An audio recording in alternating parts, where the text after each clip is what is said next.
Selamat siang Indonesia. Anda menyaksikan seputar Bali terkini pukul 15 WITA bersama saya Nyoman Pratnyanugraha. Pemirsa, ujian nasional tahun 2016 akan dilaksanakan 3 kali. UN pertama merupakan ujian perbaikan bagi peserta periode 2015 yang belum memenuhi standar kompetensi lulusan pada satu atau lebih mata pelajaran. Kemudian UN kedua merupakan ujian utama 2016 dengan kisi-kisi baru, dan UN ketiga merupakan ujian perbaikan dari peserta 2016.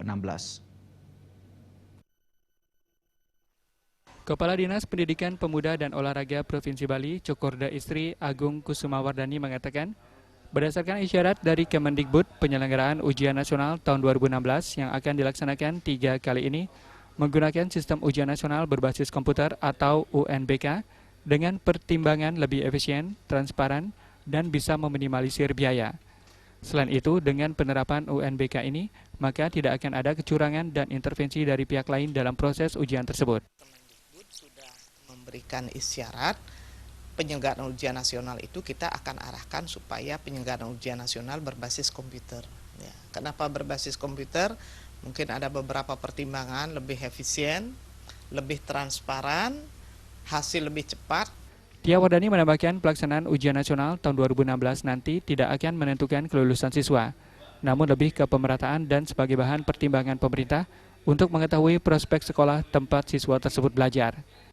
Tidak lagi menentukan kelulusan, tetapi jauh lebih penting adalah pemerataan. Contoh, kalau satu sekolah ternyata dengan penyelenggaraan ujian nasional berbasis komputer ternyata hasilnya jauh dari harapan pemerintah, tentu itu akan menjadi kontribusi bagi pemerintah bahwa di sekolah tersebut pasti terjadi sesuatu. Dukungan proses pembelajaran yang tidak maksimal inilah yang akan disasar oleh pemerintah, sehingga nanti tidak boleh sekolah-sekolah itu berlomba-lomba untuk meluluskan dengan cara yang tidak benar. Untuk diketahui, ujian perbaikan bagi peserta periode 2015 yang belum memenuhi standar kompetensi lulusan akan dilaksanakan pada bulan Februari 2016, ujian utama bulan April 2016, dan ujian perbaikan untuk peserta 2016 diselenggarakan setiap bulan Oktober 2016. Gargita dan Alit Setiawan, Bali TV. Pemirsa, demikian seputar Bali terkini kali ini. Nantikan informasi menarik kami dalam seputar Bali terkini 1 jam mendatang. Salam Indonesia.